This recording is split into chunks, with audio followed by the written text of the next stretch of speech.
नमस्कार, चुनावी विश्लेषण में आपका स्वागत है। और 2000 जो अंदरूनी सर्वे और जानकारी निकल कर आ रही है, क्योंकि जम्मू कश्मीर विधानसभा चुनाव कभी भी यहां पर तारीखों का ऐलान हो सकता है।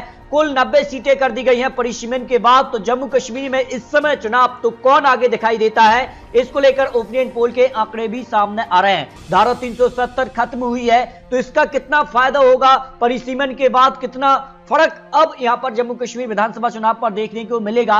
मिशन 2023 की तैयारी में जुटी है बीजेपी, क्योंकि अगर बात की जाए तो काफी महत्वपूर्ण विधानसभा चुनाव हो जाते हैं 2023, क्योंकि इसके बाद लोकसभा चुनाव होने वाले हैं। तो आम आदमी पार्टी हो या फिर जो अन्य उम्मीदवार हैं, कांग्रेस को कितना फायदा भारत जोड़ो यात्रा के जरिए देखने को मिलेगा, क्योंकि भारत जोड़ो यात्रा का भी असर कहीं ना कहीं यहां पर आने वाले विधानसभा चुनाव में होने जा रहा है। अगर बात की जाए गुजरात हिमाचल प्रदेश में विधानसभा चुनाव हो चुके हैं, गुजरात में बीजेपी ने कमल खिलाया है, तो कांग्रेस हिमाचल में वापसी कर गई है। तो उसका कितना फायदा होगा, क्योंकि यहां पर माना जा रहा है कि एक तरफा विधानसभा चुनाव नहीं होने वाले हैं, बल्कि कांटे की टक्कर देखने को मिलेगी। तो ऐसे में राजस्थान, गुजरात, मध्य प्रदेश, कर्नाटक, तेलंगाना, छत्तीसगढ़, त्रिपुरा, मिजोरम, मेघालय, नागालैंड के लिए क्या आंकड़ा बनेगा। और फरवरी से ही यहां पर चुनावी कैंपेन शुरू हो जाएंगे, क्योंकि मेघालय, मिजोरम छोटे राज्यों में फरवरी से ही यहां पर चुनाव है। और इन चुनावों का कितना असर 2024 में पड़ेगा, उसका जम्मू कश्मीर विधानसभा चुनाव भी काफी महत्वपूर्ण है,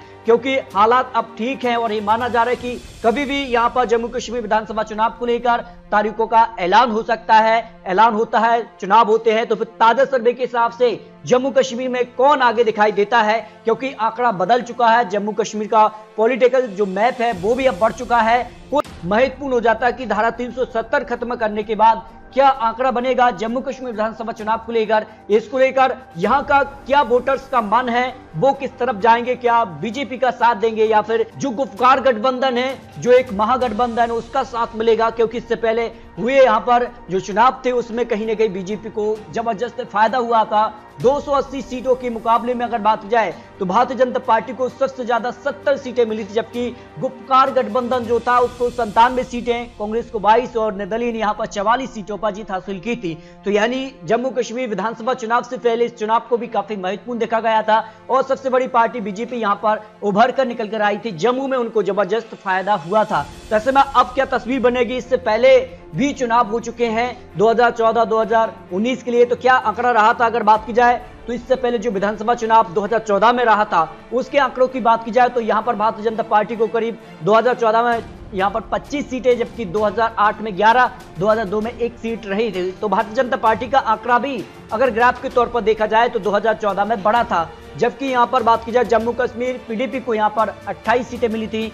यहां पर बात की जाए जम्मू कश्मीर नेशनल कॉन्फ्रेंस को 15 सीटें और कांग्रेस को 12 सीटें विधानसभा चुनाव के लिए मिली थी। यहां के आंकड़े अब काफी चौंकाने, क्योंकि 87 सीटें थी, अब यहां पर जो है 90 सीटें कर दी गई हैं। तो काफी बड़ा आंकड़ा बन सकता है। इस हिसाब से इस समय किसका पलड़ा भारी, क्या बीजेपी यहां पर जो महागठबंधन है उसका आंकड़ा बढ़ेगा। तो जम्मू कश्मीर के लिए अगर बात की जाए तो यहां पर हर एक यहां पर जिले के आंकड़े सामने आ रहे हैं। उसके बाद आपको 90 सीटों का चुनावी विश्लेषण भी दिखाएंगे। तो बरमूला की 6 सीटों में से बीजेपी को सबसे ज्यादा 4 सीटें, जबकि पीडीपी को यहां पर 2 सीट, कांग्रेस 0 सीट, एनसी यानी नेशनल कॉन्फ्रेंस को 0 सीट जा सकती है, जो अनुमान लगाया जा रहा है। जबकि अनंतनाग की 6 सीटों में भी बीजेपी को 4 सीट, पीडीपी को 1 सीट यहां पर नेशनल कॉन्फ्रेंस के पक्ष में जा सकती है। इसके अलग बात की जाए तो यहां पर बुंदीपुरी की 3 सीटों में से बीजेपी 1 सीट पीडीपी को और 1 सीट यहां पर एनसी के पक्ष में जाने की संभावना ओपिनियन पोल के हिसाब से जम्मू कश्मीर विधानसभा चुनाव का जो यहां पर अनुमान सामने आ रहा है। जबकि यहां पर बंदग्राम की 5 सीटों में बीजेपी को 3 सीट, 1 सीट यहां पर पीडीपी के पक्ष में, 1 सीट नेशनल कॉन्फ्रेंस के पक्ष में जाने की संभावना लगाई जा रही है। यहां पर बात की जाए डोडा की 2 सीटों में से बीजेपी दोनों सीटों पर पूर्ण रूप से कमल खिला सकती है, जो अनुमान यहां पर लगाया जा रहा है। जम्मू कश्मीर के लिए अगर बात की जाए तो यहां पर गदबली की 2 सीटों में भी बीजेपी को दोनों सीटों पर जीत की संभावना लगाई जा रही है। जम्मू की सबसे ज्यादा 11 सीटें और यहां पर बीजेपी को जबरदस्त फायदा हो रहा है। 6 सीटें बीजेपी को, जबकि 2 सीटों पर पीडीपी और 2 सीटों पर कांग्रेस, 1 सीट नेशनल कॉन्फ्रेंस के पक्ष में जा सकती है, जो अनुमान लगाया जा रहा है। इसके अलावा बात की जाए तो कठुआ की 5 सीटों में बीजेपी को 4 सीट, पीडीपी को 1 सीट पर जीत की संभावना कांग्रेस और एनसी के पक्ष में 0-0 सीट जा सकती है। इसके अलावा बात की जाए तो कारगिल की 2 सीटों पर भी बीजेपी दोनों सीटों पर पूर्ण रूप से कमल खिला सकती है। पीडीपी कांग्रेस और एनसी के पक्ष में 0-0 सीट जा सकती है जो अनुमान लगाया जा रहा है।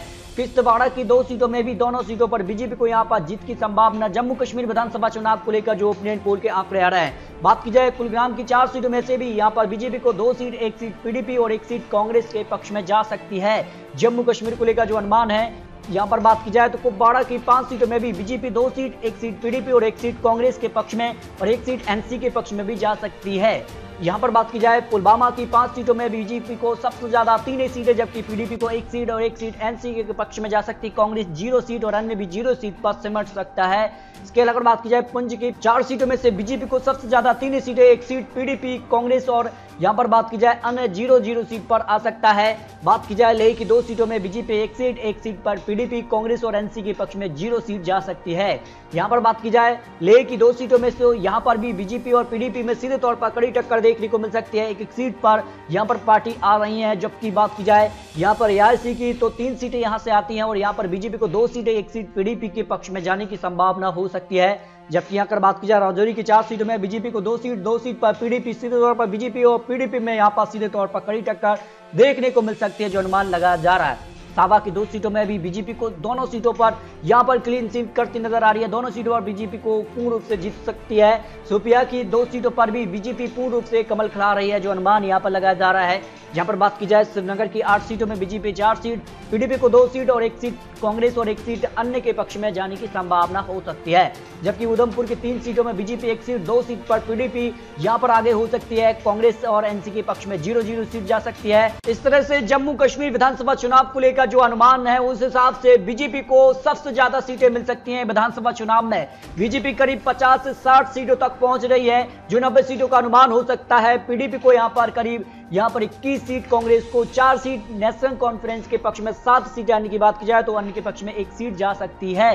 तो इस तरह से जम्मू कश्मीर विधानसभा चुनाव आज हो जाते हैं तो फिर बीजेपी को यहां पर सरकार बनाने का आंकड़ा अपने दम पर मिल सकता है जो अनुमान जम्मू कश्मीर विधानसभा चुनाव को लेकर लगाया जा रहा है। तो जम्मू कश्मीर विधानसभा चुनाव को लेकर कुछ महत्वपूर्ण आंकड़े आपको दिखाए हैं। आने वाले वक्त में क्या जम्मू कश्मीर विधानसभा चुनाव की तारीखों का ऐलान जल्द होगा या नहीं, यह काफी महत्वपूर्ण हो जा रहा है। लेकिन माना यह जा रहा है कि जम्मू कश्मीर विधानसभा चुनाव के लिए कभी भी तारीखों का ऐलान हो सकता है। 2023 काफी महत्वपूर्ण है, उसमें जम्मू कश्मीर विधानसभा चुनाव कराए जा सकते हैं क्योंकि अन्य राज्यों के विधानसभा चुनाव भी हैं और जम्मू कश्मीर विधानसभा चुनाव होते हैं तो फिर बीजेपी को यहां पर धारा 370 जैसे बड़े मुद्दों का फायदा हो सकता है क्योंकि इससे पहले जो यहां पर निकाय चुनाव थे उसमें भी बीजेपी को जबरदस्त फायदा हुआ था।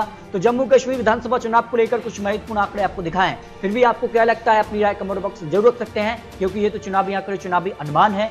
आने वाले वक्त में किस कार से यहां पर गुफगार गठबंधन क्या एक बार फिर से बनेगा या फिर नहीं, ये काफी महत्वपूर्ण हो जाता है। तो मिलते हैं दोस्तों और लेटेस्ट और महत्वपूर्ण विश्लेषण के साथ, तब तक के लिए जय हिंद, जय भारत।